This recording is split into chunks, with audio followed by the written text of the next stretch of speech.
欢迎大家到麦氏音响的频道观看正片之前，记得按赞、订阅、加分享。如果还没看过前2集的观众朋友，也可以点击资讯卡回顾一下哦。那我们赶快开始吧。但如果你是强调说那种看那种比较属于特效电影的时候，它低音效果的话，那我觉得你还是会回归到这个 Axel 的怀抱，或者比起不管是三星，可能这个整个。或者说是要追求好的音质的话，其实你在20年前买音响的人跟10年前买音响的人，在5年前买音响的人，你也是可以得到好的这种音质啊。我花了这个将近4万块的价格，我买了一个飞虎的3把，你朋友或你家人可能就觉得好。那随着这个价位的越来越提高，我们也看到选手越来越大只了。像 Sony 的这个 A7000， 它目前就已经占据了我画面的非常大的一部分哦。那听音乐的部分，延续着我对 A5000 的评价，就是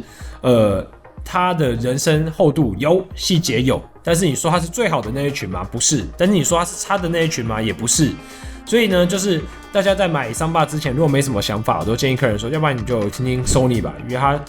一个品牌，它可以那么长久，就是包含在它的声音品质，包含在它的产品的良率，包含在它的售后服务，它都会有一个平均水准的表现。那当然也因为品牌的缘故，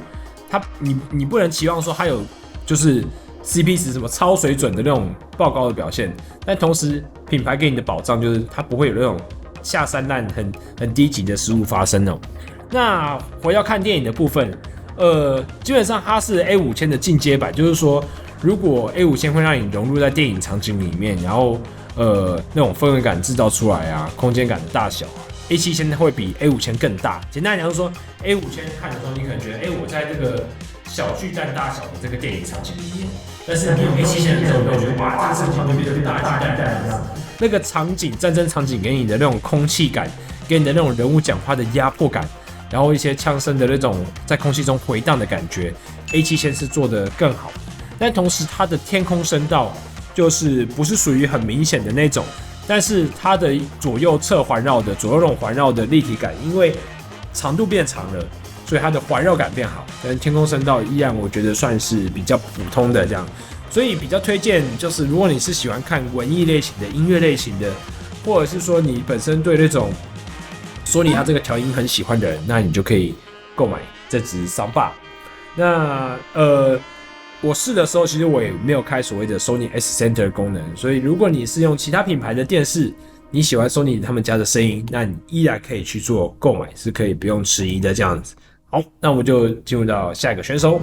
好，那在历经了2年之后，大家可能对于这个 Boss 900依然会想着说，在过了这么久之后，它是不是能打呢？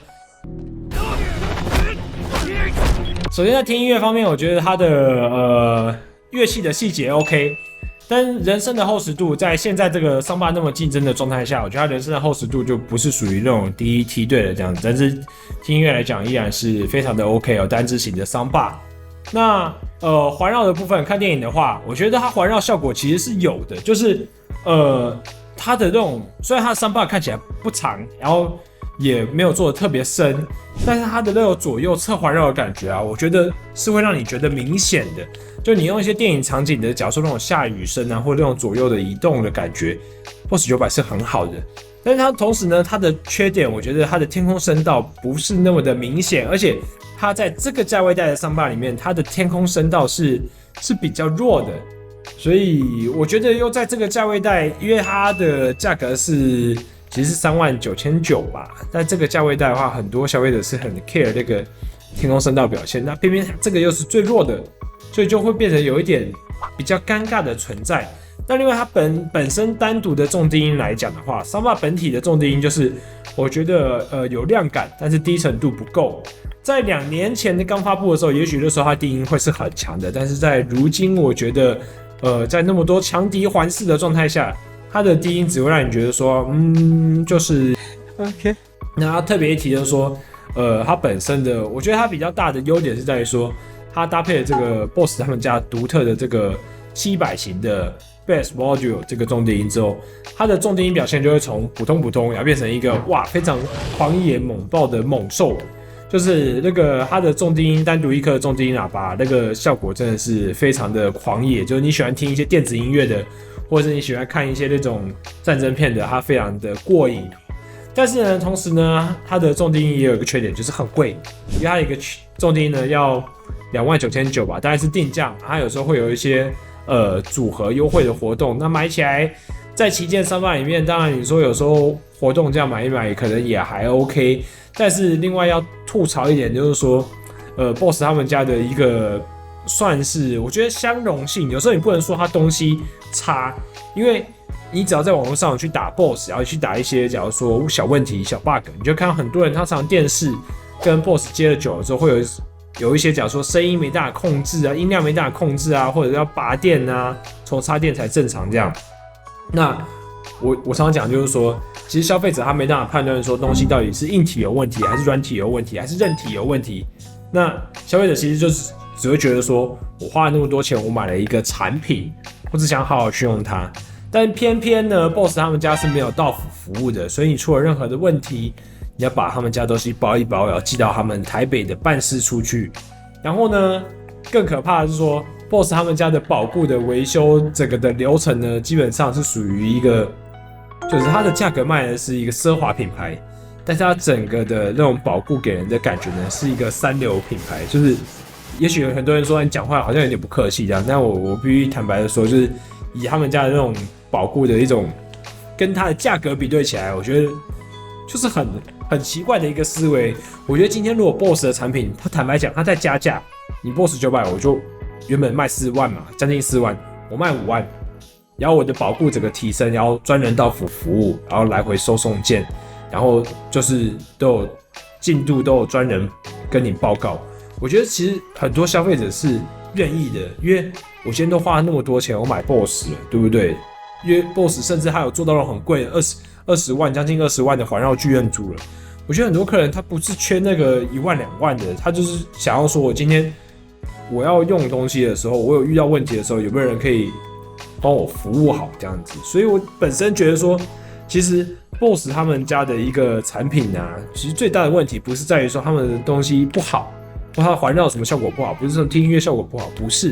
是在于他们家的一个算是相容性、稳定度以及它后续保固的一个处理的方式，我觉得不是那么的完美这样。但说到产品本身，我觉得如果你能买到一个合适的价位带，它还是 OK。当然，如果以定价去算的话，就是它随便加起来6、7万的一个价位是比较贵的这样。那另外还要吐槽一点，就是说，如果你有考虑环绕配件的话 ，BOSS 也是在这里面也是算很贵的，因为如果用，当然这可能也许是下一集的事情，但是这个还是要特别讲一下，就是他们家的配件呢都要用独家的，然后他独家的配件呢都超级贵的，所以你在买他们家的环绕喇叭或买他一些壁挂架的时候，你不能用常理去判断那个金额哦，这样子。好啦，那我们来进行到，我看一下 BOSS 900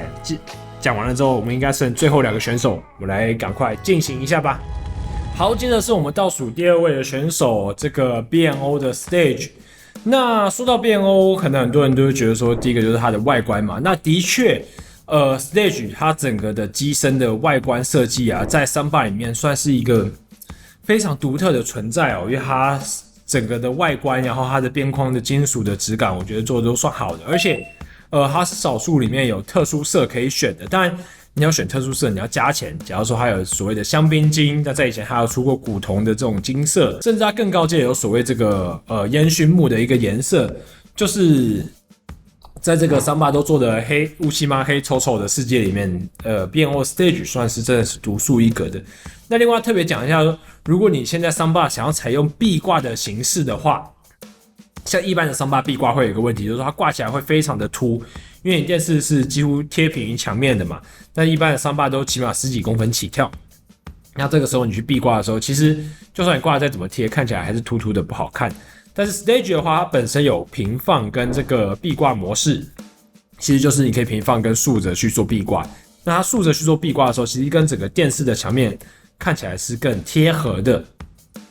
然后回过头来呢，到听音乐的部分，就我觉得听音乐来讲，Stage 它给我的感觉算是一个 A7000 听音乐的一个声音的干净版的，就是它会比 A7000 的声音更干净，然后解析更好一点。但是你说在这个价位带上面来讲，就是我觉得不算是会有惊艳的感觉，因为一到这个价位带，你就觉得它本就应该如此这样子。然后到看电影的部分，我觉得这就是 Stage 他心中的痛了。为什么？因为它本身是没有当然它本身的单体设计是非常特别的，它左右声道是做有一个斜角的配置，让你在假设你把它挂在比较低的位置的时候，或者你把它平放的时候，它的左右声道是可以打向你的这样，但它并没有去做所谓天空声道的表现，所以你在用它看电影的时候，基本上你环绕你是没有感觉的。所以我常常都会觉得说，其实 Stage 这款它就是一个，真的说一句比较难听的话，就是电视喇叭的超级加强版的，就是它的低音也加强，就是论音色来讲是非常不错的，它的低音的结实度啊，它的低音的下沉度啊都非常不错。但是呢，在环绕部分的表现，就是基本上你不会感受到任何的天空声道。那在左右环绕的部分，我觉得也不是做到非常好的一个效果。但是呢，你这样看起来，很多观众朋友都说：“哎呀，买这个 B&O 好像没有什么 CP 值对，但是就是我以前也是这么想，但是直到我遇到有一些像我们卖音响，我常会遇到有些客人，我就跟他说：“就是某某先生，你买这个会比较就是没有性价比没有 CP 值但是呢，这个时候这个消费者就跟我讲说，为什么买东西都一定要追求 CP 值？就是我赚的比人家多很多啊，就是我不用像那些，就是有些人他追求 CP 值是因为他钱不够嘛。但是对我来讲，我钱很多啊，我不一定买东西都要追求 CP 值啊，对不对？我也知道买那个宾利1000万，他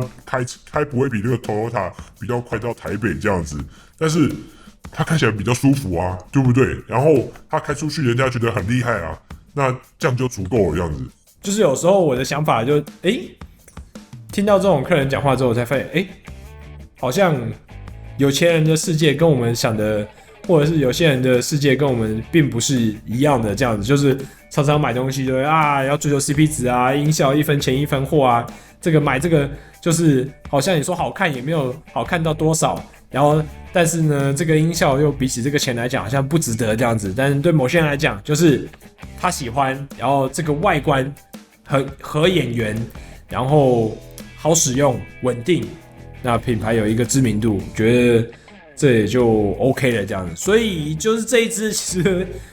比较少推荐给一般人了，但你会喜欢这个的，通常可能女性用户占大多数，因为回归到本质嘛，就是单支型3把想要简洁，那 Stage 就是一个极致简洁的代表，本身不能加任何的后环绕，不能加任何的重低音，然后也没有什么多余的就是复杂的操作，但是使用起来呢，就是非常的简单、干净、舒服这样子。好了，那我们接着就到最后一个这个算是参赛选手，然后讲完了之后，我觉得要来一个单支的再给他带一下吗？或是来做一个大家选购的，挑几个比较特殊的来讲，这样子。好了，那我们就进行到最后一个选手吧。好，那接着就来到这个最后一组的选手，就是由这个德国 Sennheiser 他们所推出的 MBO Plus。那首先呢，这个 MBO Plus 它的单价大概5万多元，那它的加购的配件就是 MBO Sub 重低音，大概2万5一颗。然后呢，听音乐的部分，我觉得它跟 Stage 的音色表现基本上算很像，但是呢，由于这个 MBO Plus 它可以开启一个特殊的自家的 MBO 音效规格，所以你会觉得听音乐来讲，它的整个听堂感，就是乐器的那种在空间里面的感觉又更强烈了。同时加入了些许的回音，但是它还是有非常好的一个音色，所以听音乐来讲，我觉得算不错。那看电影来讲的话，它这个 MBO 的音效会让你得到非常宽广的左右的环绕的体验，以及非常好的天空声道的效果。就是你可以感觉到天花板、天空声道，你可以感觉到很远的地方有这种左右的环绕，跟我们刚刚讲的这个飞利浦的 FB1 有非常神似的感觉。然后呢，但是它的音质又比这个飞利浦 FB1 好，所以你在听到这种环绕的感觉的时候，你是觉得更拟真的，然后也是更舒服的。但是呢，必须要讲的一点就是说，它单支使用的时候，它本身的重低音的效果、低音的效果是非常惨的。我觉得跟一些中价位，不要说跟高价位的比，跟一些中价位的选手比，假如说 Harman Kardon Station 110，我觉得它的一个重低音都是比较不过关的哦。那所以强烈推荐大家说，你一定要搭配重低音 MBO Sub 去做使用。那同时呢，这个 Sennheiser 他们的 MBO Plus 呢，它里面有非常好的一个麦克风，我们大家都知道Sennheiser他们是做这种专业麦克风起家的，然后呢，在音响里面有一个非常难解决的问题，就是说，当你有很多颗重低音喇叭的时候，你要怎么得到一个很干净，又得到一个就是又有亮感又有爆发力的声音呢？那这个 MBO Plus 他们在搭载最多可以搭载到4颗的这个 MBO Sub， 然后去做这个空间校正。那我有听过它搭配1颗重低音做出来校正效果，我觉得其实真的是以这种搭配起来的声音干净程度啊，真的是非常的干净，然后低沉，同时又有力道感。但是呢，我觉得以正常的使用者来讲，就是我目前真的没有遇到过会搭第2颗 MBO Sub 的用户啦。然后再加上它这个价位，再加上重低音就已经来到了7万多块。7万多块的单支型Soundbar，我觉得这个需求的群体本来就非常的少，而且它是没办法加任何的后环绕配件去扩增的，所以这就形成一个比较尴尬的存在，在于说，就是因为你看，如果你加了2颗 MBO Sub， 其实它就将近10万块的一个存在。10万块，有些客人可能就宁愿去装实体的剧院了。然后呢，如果你只用1颗重低音，然后再加上它也不能再加上任何后环绕的配件的话，就是我觉得会跟很多那种环绕组合的音响去碰对头这样。当然我们现在讨论的是单支型使用的状态嘛，那以单支型使用状态来讲，就是它这样的 CP 值就比较低，所以就是我觉得产品定位上是比较一个尴尬的存在啦，不是说产品不好这样子。好啦，那其实我们今天就把这个所有13支的一个单支型的Soundbar都已经讲了一遍了这样子。那针对这13支Soundbar就稍微再来依序来讲一下了。S2000我觉得很简单，在于说一支型的单支去做使用，然后很简单很方便。我觉得使用它的话，你不要去想太多了，你不要去加什么中低音配件或什么的这样子。然后如果是 Q700C 跟 X50A 的话，我觉得基本上两者都可以买。那你如果是用3星电视的，你就用 Q700C。那如果你是喜欢想要更好的低音的效果的话，那可以考虑X50A。那 A3000 的话，我就如果以单支型的Soundbar来使用的话，我觉得比较尴尬。是我的话，我会加一点钱到 A5000，因为你加一点钱到 A5000之后，你就可以体验到一个 Sony 他们独家的一个算是非常特别的一个音色哦，这样子。那 A5000的话，基本上你看一些